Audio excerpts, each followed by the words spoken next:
नमस्कार साथियों। How you friends? I hope you are well.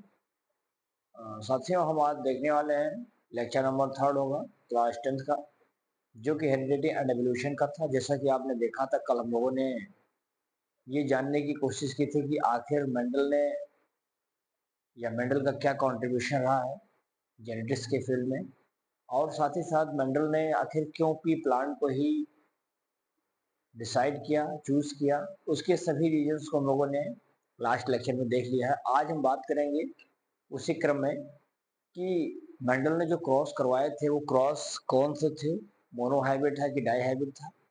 और अगर मोनो हाइब्रिड थे, हालांकि इसमें आज हम मोनो हाइब्रिड क्रॉस के बारे में देखेंगे, जिसमें उन्होंने एक सिंगल कैरेक्टर को लिया था, एक सिंगल कैरेक्टर को लिया था जो कि उसके जो अपने कह सकते हैं फॉर्म है वो कंट्रास्टिंग पेयर के रूप में है।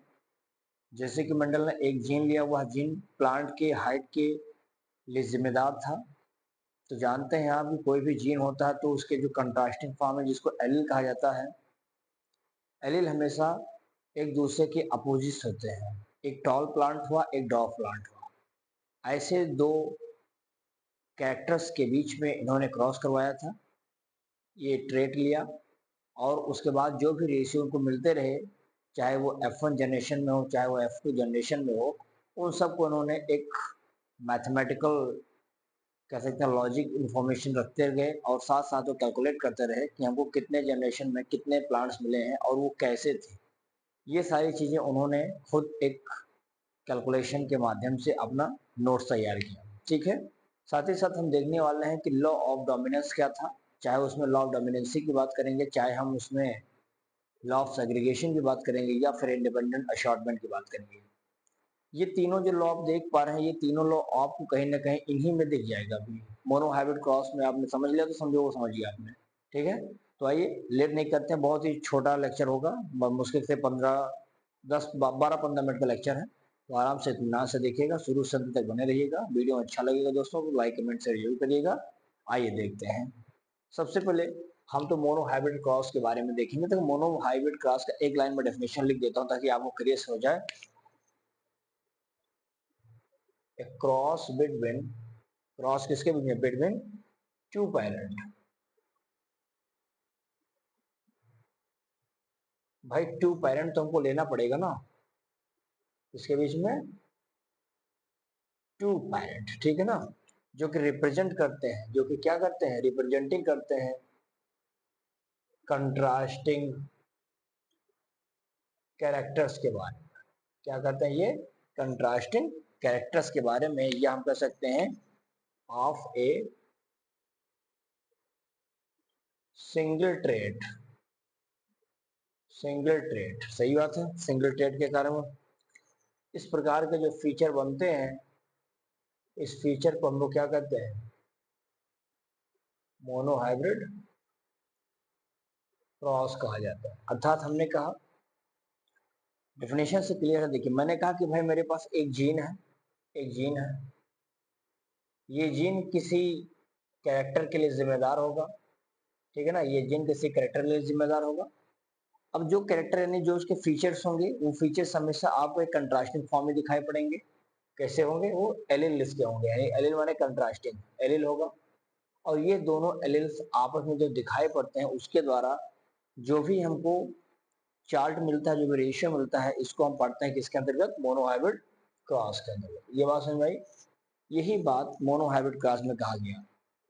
एक जीन दो अलग अलग कैरेक्टर्स के लिए, यानी उसके दो फॉर्म है एक एलील के, एक जीन के दो फॉर्म है, एक पर्टिकुलर कैरेक्टर के जिम्मेदार है। अब चाहे तुम हाइट के लिए बात करो, चाहे रंग की बात करो, चाहे शेप की बात करो, ये सब जैसे मैंने कहा, लंबा बौना, टॉल एंड डॉर्फ, हमारा एक फीचर है, एक कैरेक्टर है ये, जो कि दो अलग अलग फॉर्म में दिखाई पड़ते हैं।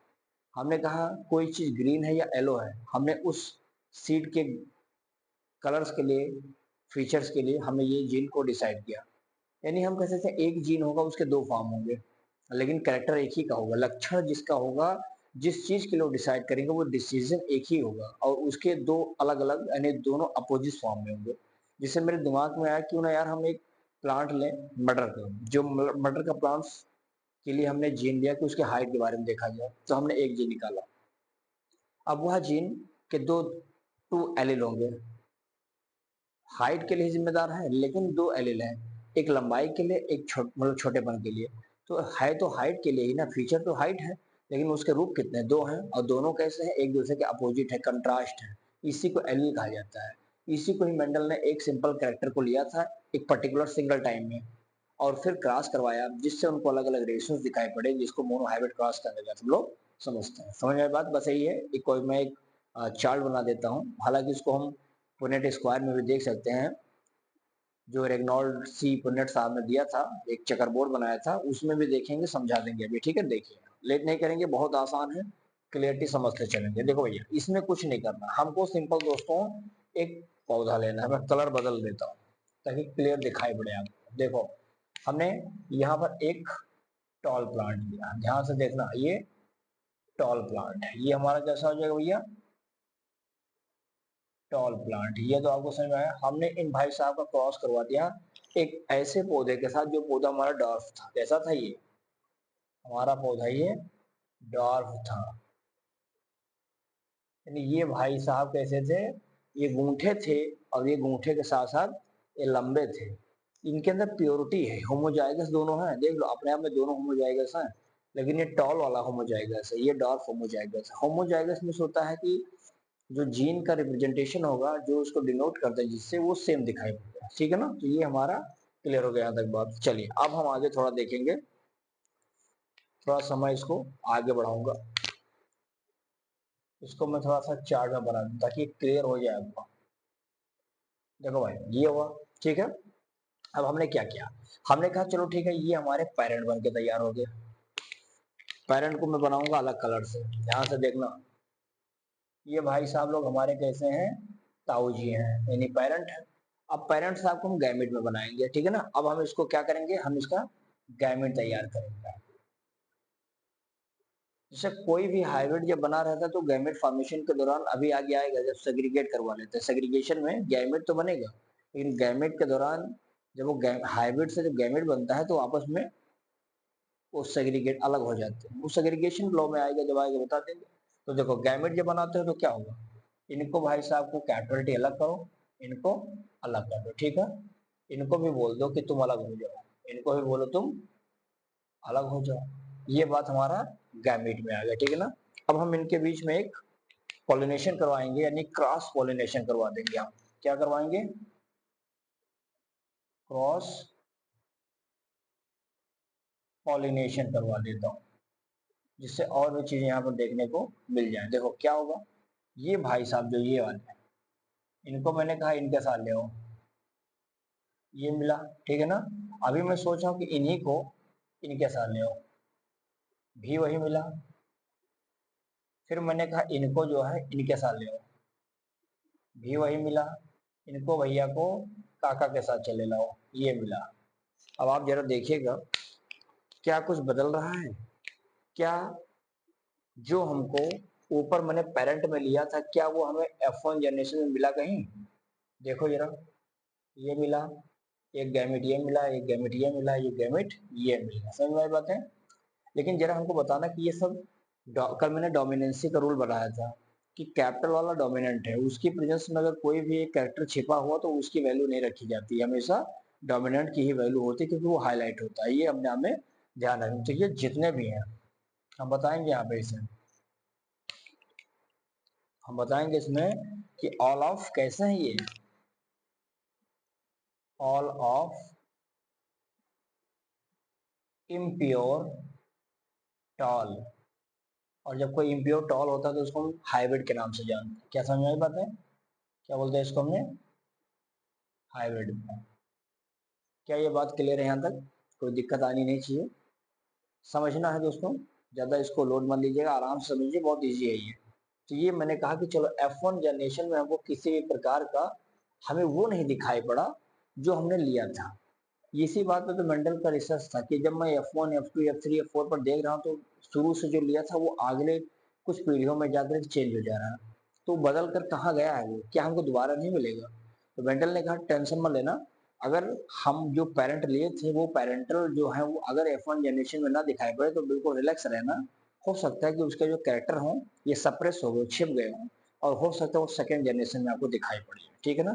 इसको करने के लिए मेंडल ने कहा ऐसा करो तुम एक बार सल्फिंग करा दो, यानी आपस में दोनों को क्रॉस करवा दो। तो मैंने यहाँ पे क्या किया, इन भाई लोगों को फिर से हमने कहा कि चलो भाई अब आप लोगों का हम करवाएंगे क्या, सल्फिंग। क्या होगा इनका, सल्फिंग हो जाएगा। बहुत इंपॉर्टेंट देख लेना। या हम कैसे सल्फिंग के साथ साथ इनका सेल्फ पॉलिनेशन भी कर सकते हैं, सेल्फ पॉलिनेशन। और कहाँ पर, ऑफ सेम प्लांट या फिर सेम फ्लावर। भाई सेल्फ पॉलिनेशन किस पे कराया जाता है, आपस में फूल के अंदर मेल फीमेल वहीं करा दो, वहीं पर तो तुम सेम प्लांट में होगा, या हो सकता है कि सेल्फ सेम फ्लावर में, दोनों में कहीं पर ऑप्शन हो सकते हैं। तो ध्यान देना।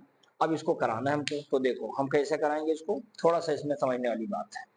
हमने कहा चलो ठीक है भाई साहब, ये जितने भी मिले हैं सब सेम है, यानी हमको एक साइड में मैंने ले लिया इस तरह से। ध्यान से देखना भैया, समझा रहा हूं उसको, ज्यादा इस पे विचार न करिए, बस समझ लीजिए। आपने ऐसे बना दिया, ठीक है। अब जैसे ये बना वही क्रॉसेस से देखो ये F1 प्रोजनी है, ये ध्यान देना। कौन सा ये है, F1 प्रोजनी। भाई F1 प्रोजनी में यही सब तो मिला है, हमने उसको ले लिया। अब हम इसको लेने के बाद क्या करेंगे, इनको गैमेट बनाएंगे इसे, capital T small T, capital T small T, यही तो बना। ये जो बनाया हमने क्या है भैया, गैमेट। ये हमारे क्या है, गैमेट्स। क्लियर बात यहाँ पर। अब हम बताएंगे इसको क्या करेंगे, इसको हम क्रॉस करवाएंगे F2 पीढ़ी में। तो देखो सबसे पहले हमने इसके को इसके साथ करा, देखो ये कराया तो मेरे पास ये मिल गया। फिर मैंने इसी को भैया के साथ करा दिया, ये बन गया। इसको मैंने यहाँ करा दिया, लेकिन कैपिटल वाला पहले लिखा जाता, डोमिनेंस हमेशा पहले लिखा जाएगा। और स्मॉल टी ये हो गया, इनको मैंने इनके साथ करा दिया। ठीक है ना, यानी स्मॉल टी स्मॉल टी। क्या बात है, कुछ समझ में आ रही है। अब जो ये तुम कराए हो इसको हम लिखते हैं F2 प्रोजनी। क्या है ये, F2 प्रोजनी, यानी आपने F1 पीढ़ी में F1 जनरेशन में देखा दोस्तों, तो आपको लगा कि नहीं ये वाले हमारे कैसे बने, ये ध्यान से देखो, प्योर टॉल। ये हमारा कैसा बना, प्योर डॉर्फ बना, समझ में आया। यानी ये हमारा प्योर डॉर्फ, ये हमारा प्योर टॉल। ये भैया दो लोग क्या बने हैं, बने तो है, देखो कैपिटल टी है तो डोमिनेंसी का कैरेक्टर तो रखेगा वो, लेकिन ये बेचारा क्या है, दोनों मिलके आए हैं ना, तो ये हमेशा हाइब्रिड का फॉर्म करता है।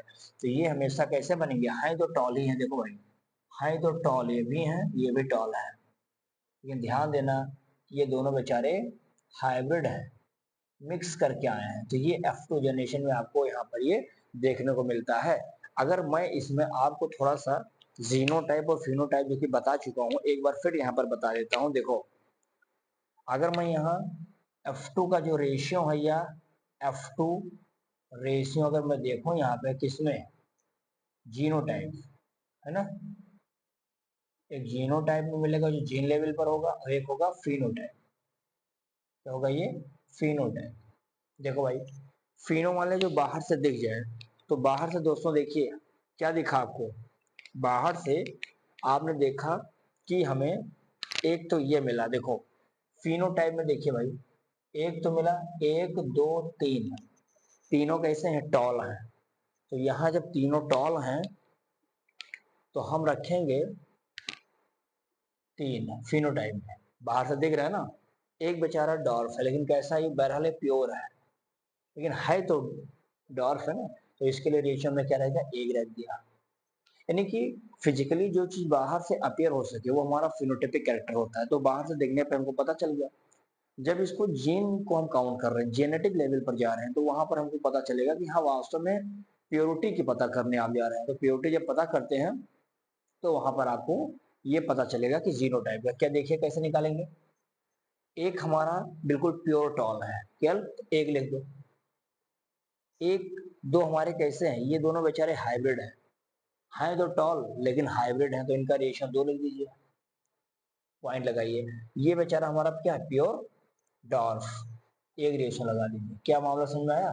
ये हमारा जो दिखाई पड़ता दोस्तों, ये रेशियो हमारा ध्यान रखिएगा कि जीनोटाइप और फिनोटाइप का रेशियो क्या होता है। यहीं से रेशियो भी आपके दिमाग में आना जरूरी है, क्योंकि रेशियो कभी कभी आपको डायरेक्टली दे देगा कि explain the chart of 3:1 ratio. अब मैंने आपसे मोनोहाइब्रिड क्लास के बारे में पूछ रहा था, तो इस प्रकार से मैंने ये कैरेक्टर्स आपको मोनोहाइब्रिड क्लास में दिखा दिया, ठीक है। अच्छा, इसी में थोड़ा सा मैं आपको एक जो चक्रबोर्ड था मैं उसको बता देता हूँ। एक साइंटिस्ट है दोस्तों जिसका नाम था बेचारे हमारे रेगिनेल्ड साहब। क्या नाम था इनका? नोट बना देना इसे, नोट। एक हमारे साइंटिस्ट थे जिसका नाम था, यहाँ पर देखेंगे, रेजिनेल्ड, रेजिनेल्ड सी, ठीक है ना। पूरा नाम लिखेंगे रेजिनेल्ड सी पुनेट। ये भाई साहब ने एक चार्ट दिया था, ठीक है ना। इन्हीं के नाम से इसका नाम पड़ जाता है पुनेट स्क्वायर। बहुत आसान है, पुनेट स्क्वायर में कुछ करना नहीं होता है, एक स्क्वायर बनाना रहता है। देखो जैसे जैसे मैंने ये स्क्वायर बना दी, देखो ये समझाने के लिए बना रहा हूँ, ध्यान से देखना। ये स्क्वायर बना दिया और इस स्क्वायर में आप इसको 4 भाग में से डिवाइड, डब्बा बना दीजिए, ठीक है ना।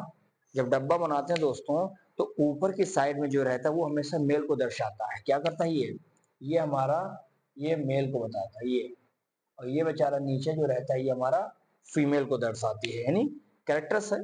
कैरेक्टर को जाने के अब इसमें कैसे होता है, देखो अभी जो आपने लिया था ये वाला, यही वाला सेम बता रहा हूँ लेकिन इस बोर्ड में देखो, कैपिटल टी स्मॉल टी तो आपने देखा ही था, और यही चीज सेम यहाँ फीमेल पर ही ले लीजिए, ये बन गया। क्या बातें समझ में आ रही है? आप लोग इस पुनेट बॉक्स में भरोगे या पुनेट स्क्वायर में रखोगे तो देखो, एक कैपिटल टी यहाँ का, दोनों यहाँ करा दिया आपने, एक कैपिटल टी यहाँ का, स्मॉल टी यहाँ का, ये हो गया। स्मॉल टी कैपिटल टी यानी कैपिटल डोमिनेंट है तो पहले उसी को लिखेंगे, कैपिटल टी स्मॉल टी, ये स्मॉल टी, ये स्मॉल टी। ये जो चार्ट बन गया दोस्तों, ये हमारा कहा जाता है, इसको हम लोग बोलते हैं क्या, पुनेट स्क्वायर। क्या मामला, चीजें समझ में आने भाई साहब इसमें? मेरे हिसाब से इसमें बहुत ज्यादा कोई खेल नहीं है। पुनेट स्क्वायर देखो, ये हमारा कितना चल जाता है, ये हमारा पुनेट स्क्वायर है। क्लियर बात? चलिए, ये नोट आपने इसको लिख लेना, बहुत इंपॉर्टेंट था जो मैंने आपको बताने का काम किया है। चलिए, क्या यहाँ तक किसी बच्चे को कोई प्रॉब्लम आ रही है? आना चाहिए नहीं। मोनो हाइब्रिड क्लास इतना अगर आप जानकारी रखते हैं तो एग्जाम बोर्ड में आपका 5 नंबर पक्का है। इसलिए इसको प्रैक्टिस खूब करिए, खूब बढ़िया गैमिट बनाइए। गैमिट मेन खेल है बनाने का, ध्यान रखिएगा। जिससे गैमिट बहुत सारे बन जाते हैं। जैसे नोट अगर मैं 2 बता दूं, नोट नंबर 2 में देख लो, जैसे मैं कहूँ कि ये है, ये भी गैमिट है। अब तुम इसको सेपरेट करोगे तो क्या होगा, ये यहाँ अलग करोगे, ए बी बी अलग हो गया। अब इसको अलग कर दोगे, ए बी बी, क्रॉस कराओगे भैया इसे, देखो ए बी, ए के साथ ए बी, ये कैपिटल बी हो जाएगा, डोमिनेंट में है। ये यहाँ पे आ जाएंगे, ये जो बनाया है मैंने दोस्तों, यही चार्ट है, यही से गैमेट बनाया जाता है।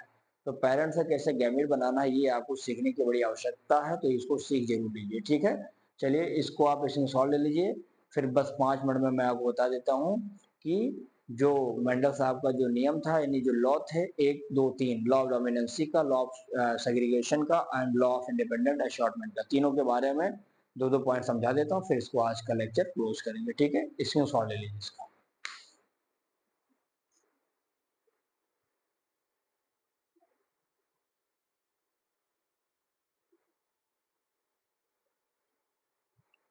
चलिए भैया, अब इसमें हम देख लेते हैं, हमारा हो जाएगा मेंडल्स लॉ के इनहेरिटेंस, यानी मेंडल्स के कौन से नियम है जो ये बताते हैं कि हाँ, ये कैरेक्टर पेरेंट्स से ऑफस्प्रिंग में, प्रोजेनी में इनहेरिटेंस करेगा। उसको समझने के लिए उन्होंने 3 नियम दिए। पहला नियम का नाम है लॉ ऑफ डोमिनेंसी, जो अभी आपने डोमिनेंसी वाला केस पढ़ा था, वही सेम प्रोसेस है। आप जानते हैं दोस्तों कि जब फर्टिलाइजेशन होता है तो फर्टिलाइजेशन के बाद हमने देखा है कि फर्टिलाइजेशन के बाद क्या बनते हैं, गैमिट बनता है। ये बात समझ में आया? गैमिट में कुछ कैरेक्टर क्या होते हैं, एक्सप्रेस्ड होते हैं, कुछ कैरेक्टर एक्सप्रेस्ड होते हैं जो कि क्या कहलाते हैं, डोमिनेंस। डोमिनेंट होते हैं, एंड कुछ ऐसे होंगे जो एक्सप्रेस नहीं होते हैं, वो क्या होते हैं, रिप्रेस्ड होते हैं। क्या होते हैं, इनको हम बोल सकते हैं हम लोग कि कुछ कैरेक्टर्स हमारे ऐसे होते हैं दोस्तों जो हमारे क्या हो जाते हैं, ये रिप्रेस्ड हो जाते हैं। आप जानते हैं कि अगर कोई कैरेक्टर रिप्रेस्ड होता है तो उसको हम डोमिनेंस के केस में नहीं रखते हैं, बल्कि हम कहते हैं ये रिसेसिव वाला कैरेक्टर है, यानी हम उसको कहते हैं कि ये कैसे होते हैं, रिसेसिव। ठीक है ना, ये रिसेसिव कैरेक्टर्स के अंतर्गत आते हैं लोग। ये बात तो मुझे लगता है कि आपको पता होगा, ठीक है ना। अब ठीक है, इतनी बातें तो समझ में आई, इतनी बातें सबको समझ में आई। अब हम बताएंगे दोस्तों क्या कहते हैं ये, यानी हम बताएंगे कि कुछ कैरेक्टर्स हमारे सप्रेसिव फॉर्म में चले जाते हैं। जब वो रिप्रेस्ड हो गए, यानी हम कहते हैं कि वो कैरेक्टर कैसे हो गए, ये सप्रेसिव हो गया। जिससे होता ना कि जब आप कभी कभी एग्जाम क्लासेस में टीचर्स आपसे प्रश्न पूछता है तो आप सप्रेस्ड हो जाते हैं, यानी आप अपनी बातों को शो ही नहीं कर पाते हैं। आपको लगता है कि सामने तो यार सब बड़े ही दबंग लोग बैठे हैं, मुझे क्या आता होगा इनको, ये तो बड़े 30 मार्का लोग हैं, और हम अपनी बातों को नहीं एक्सप्लेन कर पाते, नहीं हम सप्रेस्ड हो जाते हैं। ऐसे भी है, अपने कैरेक्टर्स को रिप्रेजेंट ही नहीं कर पा रहे in presence of the dominant character, so it is recessive in character, जो कि सप्रेस्ड हो जाता है। ध्यान देना, जैसे कहता है दोस्तों इसमें होता क्या है कि जैसे मान लो कि हमने दो होमोजाइगस ले लिया, टू होमो, देखो यहाँ ये पॉइंट नंबर न बनाओ, लेकिन इसको ऐसे ले लो, two homozygous individuals, two homozygous individual ले लीजिए, इंडिविजुअल्स ले लीजिए, ठीक है ना। अब इस इंडिविजुअल्स में होगा क्या दोस्तों कि हम देखेंगे कि दोनों इंडिविजुअल्स में आप देखेंगे कि जो F1 F1 जनरेशन में अपने आप को शो कर रहा है, याद करना, इसको कहेंगे डोमिनेंस, इसको हम कहेंगे डोमिनेंट। और जो F2 में अपने आप को रिप्रेस नहीं, मतलब शो नहीं कर पा रहा है, वो हमारा आ जाता है किसमें, रिसेसिव। तो आपने देखा होगा कि जो कैपिटल टॉल, ये जो हमारा था, जैसे एग्जाम्पल में ले लेना, जैसे टॉल प्लांट, टॉल प्लांट किसका, पी का, यानी कैपिटल टी, ये तो अपने आप को कहता है कि मैं दादा हूँ, ले कहाँ जाना है, ऐसे पूछता है सबसे। और बेचारा जो हमारा डॉर्फ वाला होता है ये कमजोर होता है, ये कहता है ठीक है भैया आप लोग महान हो, तुम लोग जाओ, मैं नहीं जाऊंगा। This is the law of dominance, यानी एक प्रकार से हिंदी में, मैं अगर मेरी भाषा में इसको कहा जाता है दबंगई का नियम। किसका नियम, दबंगई का नियम। तो दबंगई का नियम वही कर पाएंगे जो दबंग होंगे, जो ही अपने आप को हर जगह सर्वोपरि रख पाएंगे, और जिंदा दिल की तरह जो मन करेगा वो धमाकेदार बोलेंगे और रिप्रेजेंट करेंगे। ये पहला नियम, ठीक है। सेकंड लॉ अगर मैं बात करता हूं तो लॉ ऑफ सेग्रीगेशन, क्या होता है, लॉ ऑफ सेग्रीगेशन।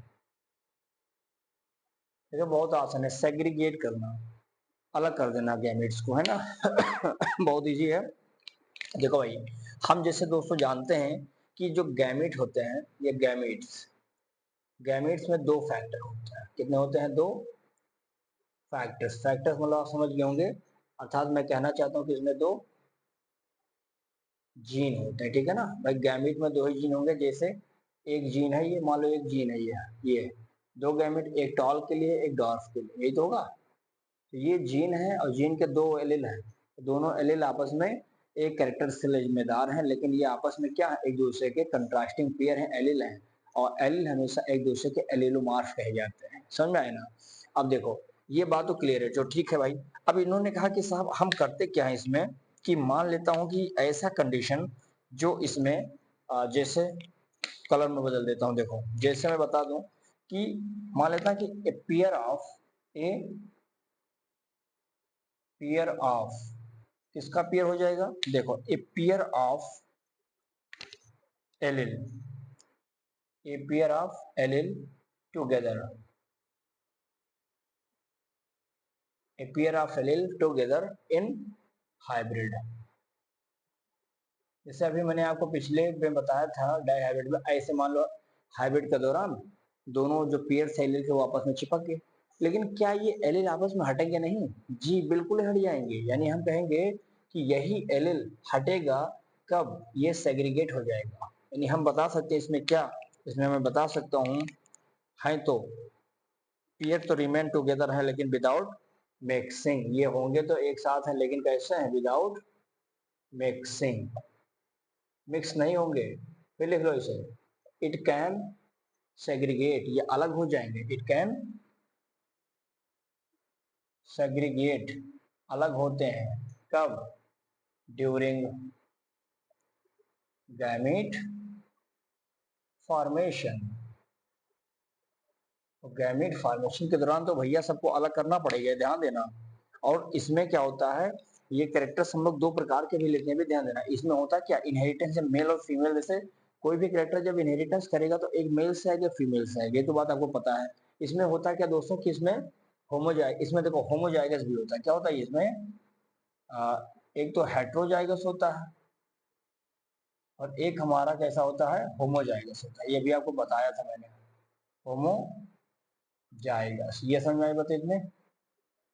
होमोजाइगस में क्या लिखते हैं आप लोग, कैपिटल टी, भैया में क्या लिखते हैं, इस तरह से, sorry capital T small T, यानी थोड़ा सा अलग आपको गैमेट दिखाना पड़ेगा, ठीक ना। लेकिन क्या इनके अंदर बनने वाले सारे गैमेट कैसे होते हैं, ऑल गैमेट्स, ऑल गैमेट्स कैसे होते हैं, ये सब सेम होते हैं ना। इसमें तो भाई होमो है तो होमो माने नाम में से निकले, होमो माने एक, हेट्रो में क्या है, गैमेट कैसे होंगे, सेम होंगे, जी नहीं, all the gamete will not be same, नहीं होंगे सेम भाई, सब अलग अलग हैं तो कैसे सेम करवा पाओगे तुम इसको, ठीक है ना। तो ये ध्यान देना, इस प्रकार से हम इस गैमेट्स को क्या कहते हैं, गैमेट बनाते समय हम उस हाइब्रिड जो एल अलग अलग पेयर में जुड़े हुए हैं उस एलील को क्या कर सकते हैं, गैमेट्स अलग कर किया जा सकता है। इसीलिए इस नियम को एक नियम से और जाना जाता है, यहाँ लिख लो, so it's called, so it's called purity of gamete, purity of